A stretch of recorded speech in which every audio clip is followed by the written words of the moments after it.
प्रिय विद्यार्थियों, आज के लेक्चर में आपका स्वागत है। आज हम प्रश्नावली 3B के प्रश्न संख्या 6 से आगे के प्रश्न हल करेंगे। उम्मीद करते हैं कि पिछले वीडियो लेक्चर्स में जो क्वेश्चंस कराए गए थे वो आपने हल कर लिए होंगे, और यदि वो हल कर लिए हैं तो अब आपको ये क्वेश्चन बहुत ही इजी लगने वाले हैं, बहुत ही आसान लगने वाले हैं। देखें, छठा क्वेश्चन है आपके पास सामने। समीकरण 5x - 7y = 8 और 10x + 3y = 33 से x का विलोपन कर y में समीकरण ज्ञात कीजिए। मतलब हमें x को कैंसिल करना है। अब हमारे पास यहाँ ऑप्शन नहीं रहा कि हम x को एलिमिनेट करें या y को, अब हमें x को ही करना है तथा हल कीजिए। उसके बाद इसे हमें सॉल्व करना है। तो देखें आंसर 5x - 7y = 8 समीकरण नंबर 1 मान लेते हैं। 10x + 3y = 33 इसे समीकरण नंबर 2 मान लेते हैं। अब हमें x का विलोपन करना है, ठीक। तो x के गुणांक हमें बराबर करने पड़ेंगे। यहाँ 10 है, यहाँ 5 है, यानी कि समीकरण 1 में क्या करें, 2 से गुणा कर दें। समीकरण 1 में 2 से गुणा करने पर, 1 में 2 से गुणा कर दो तो 2 पंजे 10x - 2 सत्ते 14y 2 अट्ठे 16। इसे हम 3 नाम दे देते हैं और समीकरण 2 को इसी के नीचे लिख लेते हैं। 10x + 3y = 33। अब देखते हैं हम 10x समान चिन्ह है, यानी कि समान चिन्ह है तो हमें क्या करना पड़ेगा, घटाना पड़ेगा, जिससे कि चिन्ह हमारे अलग अलग हो जाए। घटाने पर प्लस चिन्ह बदल के माइनस हो गया, ये माइनस हो गया, ये भी माइनस हो गया। तो प्लस और माइनस ये विलोपित हो गए, कैंसिल हो गए, कट गए। यहाँ -14 और -3y बचा, तो ये समान चिन्ह है, जुड़ जाएंगे। -14 और 3 17, माइनस के 17y, इधर माइनस के 33 और प्लस के 16। तो हमें -33 से 16 घटा दिए, 13 में से 6 घटाएंगे हम तो 7 बचेगा, 2 बचे, 2 में से 1 घटाया 1, और चिन्ह हमारा क्या आएगा, माइनस का। तो अब इसने क्या कहा, y में समीकरण ज्ञात कीजिए, तो माइनस से माइनस कट गया, 17y = 17। तो ये y में समीकरण हो गई तथा हल कीजिए। अब अगर हम इसे हल करेंगे तो y = 17/17, यानी कि y का मान कितना आ गया, y का मान 1 आ गया। हल करने का मतलब है x और y दोनों के मान हमें बताने हैं। अब y का मान 1 आ गया तो y का मान हम समीकरण 1 में रख देते हैं। तो यहां लिखेंगे y का मान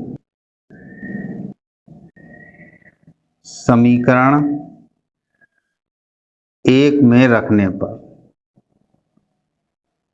y का मान समीकरण 1 में रखने पर, अब y का मान हमने समीकरण 1 में रख दिया तो देखिए क्या आएगा, 5x माइनस के 7 और y, 7 और y के बीच में गुणा का निशान है, y का मान लगा देंगे 1 = 8। तो 5x 7 एकम 7 = 8, ठीक है। तो 5x - 7 = 8 आ गया। इसे हल करते हैं।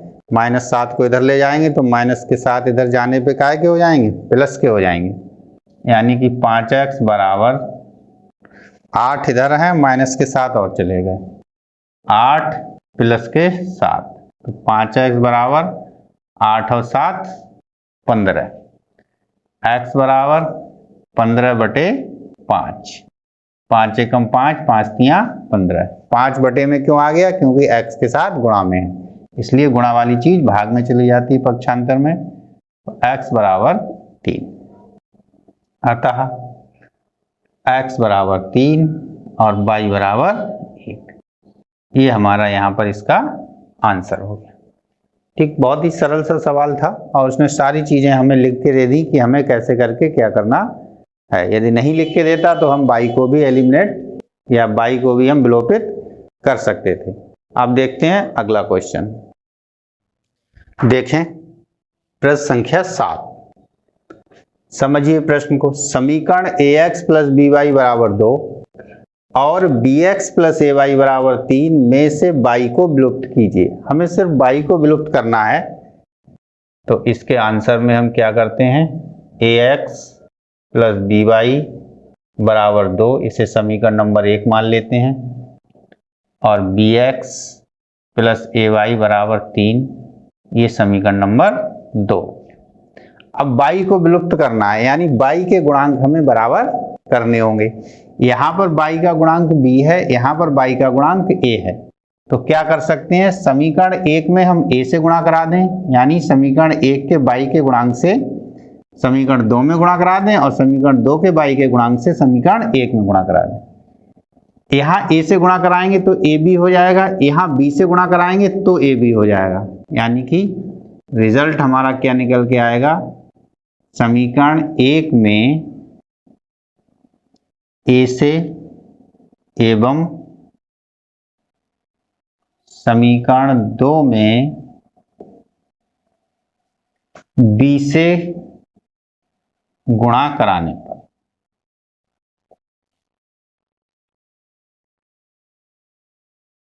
देखें, यहां हमें a से गुणा कराना है समीकरण 1 में, तो ये हो गया a और a की गुणा a की घात 2 x। भाई a गुणा a कितना होता है, a गुणा a बराबर a की घात 2।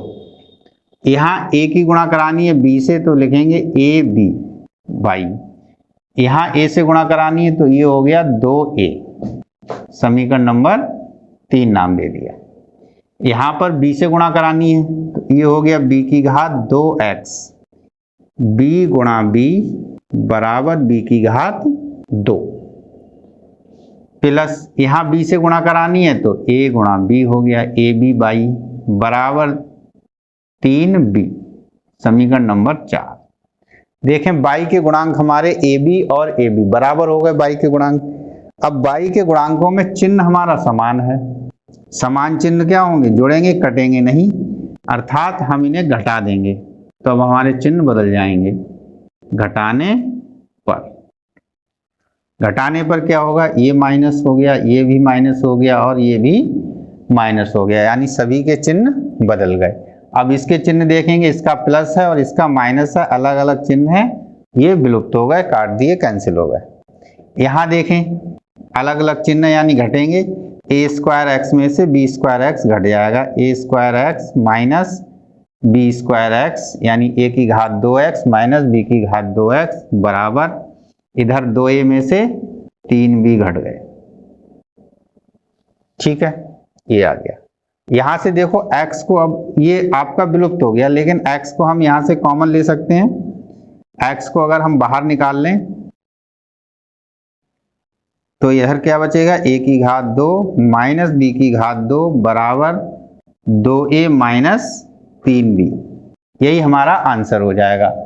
अगर वो कहता y को विलुप्त कर x का मान बताइए, तो यहां से x बराबर कितना होगा, 2a माइनस 3b बटे में ये नीचे आ जाएगा, a की घात 2 माइनस b की घात 2, यानी ये हमारा x का मान आ गया। अब ऐसे प्रश्नों में यदि वो इसे कहता कि हल कीजिए, यानी y का मान भी बताइए, तो हम क्या करते, तो हम यहाँ पर x का मान उठा के अगर यहाँ रखेंगे तो ये प्रोसेस हमारे लिए, ये तरीका जो है थोड़ा कठिन हो जाएगा। हम क्या करते, y के मान को निकालने के लिए हम x को विलोपित कर देते। किसको विलोपित कर देते, x को। और x को विलोपित करने का तरीका यही है कि x के गुणांक बराबर कर लो। x के गुणांक बराबर करने के लिए क्या करना पड़ता, यहाँ a है तो इसमें हम b से गुणा करा देते, यहाँ b है तो इसमें हम a से गुणा करा देते, तो यहाँ a भी हो जाता, यहाँ a भी हो जाता, घटाने पर ये कट जाता, और इसी तरीके से फिर हम y का मान निकाल लेते। फिलहाल इसमें हमसे सिर्फ इतना किया है, y को विलुप्त कीजिए, तो यहाँ तक y विलुप्त हो गया, तो ये आंसर हो गया, हमारा उत्तर हो गया। लेकिन यहीं पे कहता विलुप्त कर x का मान निकालिए, तो हम यहाँ तक छोड़ते। यही कहता हल कीजिए, तो पुनः से हम इन दोनों समीकरणों में, समीकरण 1 में b से गुणा करते और समीकरण 2 में a से गुणा करके x को विलोपित कर y का मान निकाल देते। ठीक, अब हम अपना अगला क्वेश्चन देखते हैं, क्वेश्चन नंबर 8। देखें, प्रश्न संख्या 8, 2xy बराबर 4x प्लस 3y, तो y का मान x के पदों में व्यक्त कीजिए। यानी हमें y का आंसर देना है और y बराबर इधर सब कुछ किस में दिखना चाहिए, x में, ये वो कह रहा है। तो देखते हैं भाई आंसर 2xy बराबर 4x प्लस 3y। देखें क्या करेंगे, हम y को हम एक तरफ करते हैं, तो इधर y है ही हमारे पास, 2xy है, इस 3y को इधर ले आते हैं तो ये हो गया -3y और 4x हमारा ये रहा। ठीक, अब हम इसमें हम कॉमन ले लेंगे, जो जो चीजें समान है उसे हम बाहर निकाल लेंगे। y और y दोनों में दिख रहा है, तो y को बाहर निकाल लेंगे और y का मान ही हमें बताना है, तो यहाँ से y को निकाल लेंगे, बाकी चीजें जो हैं इसी में रख देंगे। y यहाँ से निकालेंगे तो 2x बचेगा, माइनस का निशान, y निकाल लिया तो 3 बच गया, यानी y को कॉमन लेने पर बचा 2x माइनस 3 बराबर 4x। अब इसमें देखिए सब x है, तो y को हम इधर रखते हैं, इसको पक्षांतर करके इधर पहुंचा देते हैं, यानी y बराबर 4x बटे 2x माइनस 3, यही हमारा आंसर हो गया। y का मान x के पदों में व्यक्त कीजिए, तो यहाँ y का मान हमारा सभी x के पदों में ही है, तो यही हमारा आंसर हो गया। ठीक, तो ये था आपका प्रश्न संख्या 8। देखें प्रश्न संख्या 9, प्रश्न संख्या 9 में कह रहे हैं कि हल कीजिए, दो समीकरणें दी हुई हैं, बहुत सारी समीकरणें हम हल कर चुके हैं, तो हल करते हैं। देखें x प्लस वाई बराबर 8 समीकरण नंबर 1 मान लेते हैं, यहाँ आप हल भी लिख सकते हैं आंसर की जगह, हिंदी में हल। x माइनस वाई प्लस 2 बराबर 0, तो x माइनस वाई प्लस 2 को हम क्या करते हैं, दाएं पक्ष में भेज देते हैं, तो ये हो गया -2 और इसे हम मान लेते हैं समीकरण नंबर 2।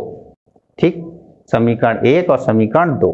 अब देखिए हल करिए तो साफ साफ दिख रहा है, प्लस का y माइनस का y के गुणांक समान है। ठीक, तो सीधे सीधे जोड़ने पर ये कट जाएगा, बहुत ही सरल सा सवाल। जोड़ने पर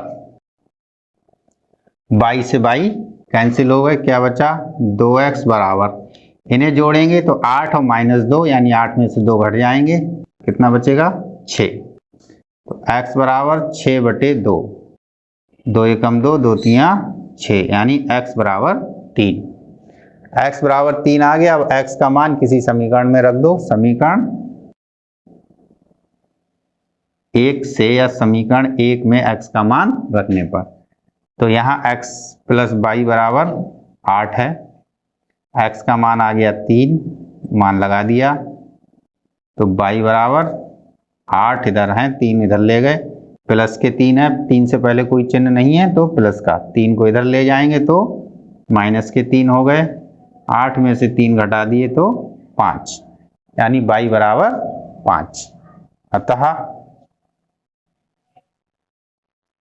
x बराबर 3 और y बराबर 5, यही आपका उत्तर हो गया आंसर। ठीक है, तो उम्मीद करते हैं चीजें आपको समझ में आ रही होंगी। यदि पिछला वीडियो लेक्चर अच्छे से किया है तो ये बहुत सरल लग रहा होगा, और नहीं भी किया है तो समझ में आ रही होंगी। सवाल नंबर 10 देख लें। सवाल नंबर 10 है आपका, हल कीजिए वर्गमूल 2x प्लस वर्गमूल 3y बराबर 0 और वर्गमूल 3x माइनस वर्गमूल 3x माइनस वर्गमूल 8y बराबर 0। इस समीकरण 1 मान लेते हैं, इसे समीकरण 2 मान लेते हैं। इनको आपको हल करना है। ठीक, तो देखें यहाँ पर गुणांक हमारे पास बराबर करने हैं, यहाँ वर्गमूल 2 है, यहाँ वर्गमूल 3 है, यहाँ वर्गमूल 3 है, यहाँ वर्गमूल 8 है। तो हम किस तरीके से गुणांकों को बराबर कर सकते हैं, यदि हम समीकरण 1 में वर्गमूल 3 से गुणा करा दें और समीकरण 2 में वर्गमूल 2 से गुणा करा दें, यानी एक दूसरे में गुणा करा दें। इस तरीके से अगर आपको चीजें याद नहीं रहती हैं तो एक तरीका ये है, एक दूसरे में जो भी गुणांक है उनकी गुणा करा देंगे तो भी गुणांक हमारे बराबर हो जाते हैं। लेकिन कभी कभी क्या होता है, किसी समीकरण में हम एक ही समीकरण में गुणा करके गुणांक बराबर कर लेते हैं, तो ये नियम हर जगह नहीं लगाते, जहां कठिन लगता है तो वहां पर ये लगा दोगे तो आपका काम चल जाएगा। ठीक है, तो यहां लिखेंगे समीकरण 1 में वर्गमूल 3 से एवं समीकरण 2 में वर्गमूल 2 से गुणा करने पर।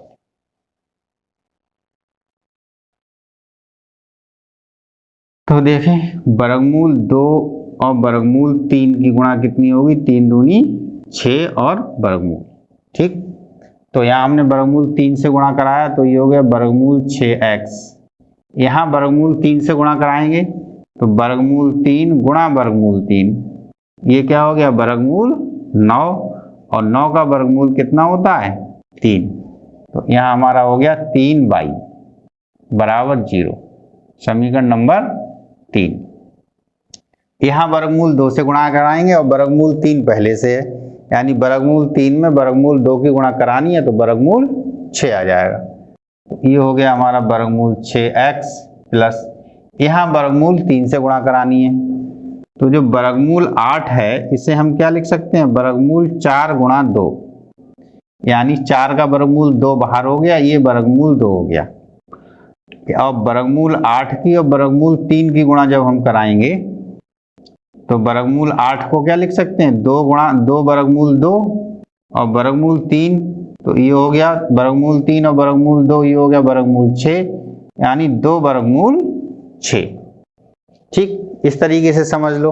यदि इस तरीके से कठिन लगता है तो इस तरीके से कर लो, वर्गमूल 8 और वर्गमूल 3 की गुणा करानी है आपको, नहीं वर्गमूल 2 की, तो वर्गमूल 2 की गुणा करानी है।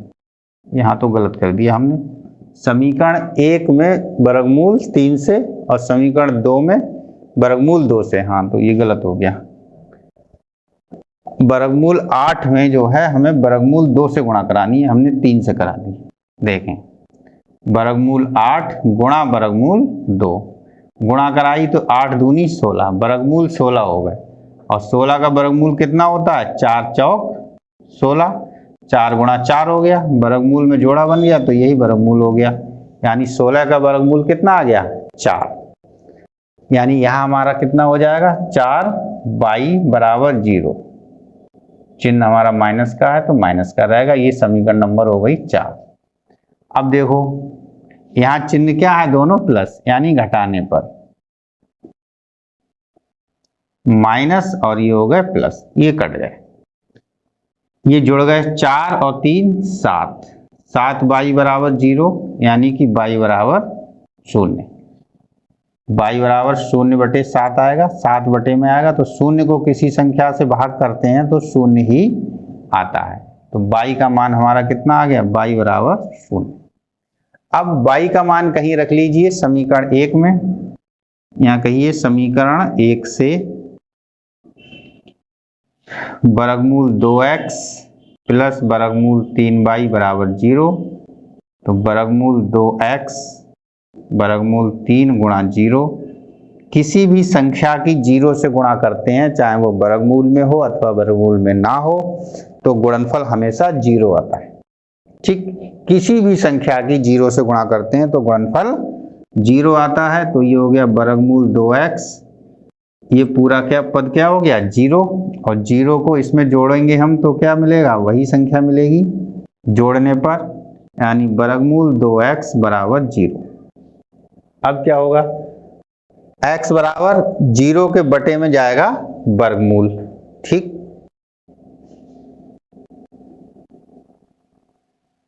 देखें x बराबर क्या हो जाएगा, x बराबर वर्गमूल 2 को इधर भेजेंगे तो वर्गमूल 2 गुणा में है तो बटे में चला जाएगा, 0 बटे वर्गमूल 2, और वर्गमूल 2 से 0 को भाग करेंगे तो 0, तो x बराबर 0, यानी कि आपके दोनों मान क्या आ गए, x बराबर 0 और y बराबर 0, ये आंसर हो गया। इस तरीके से हम सवाल नंबर 10 को विलोपन विधि से हल कर लेते हैं। तो आज के वीडियो लेक्चर में इतना ही रखते हैं, आपको 5 क्वेश्चंस आज के लिए मिल गए हैं, इन्हें आप हल करें। ठीक है। नेक्स्ट वीडियो लेक्चर में ये जो अभ्यास है आपकी प्रश्नावली 3 भी ये आपकी फिनिश हो जाएगी। तब तक के लिए पढ़ते रहिए, खुश रहिए, धन्यवाद।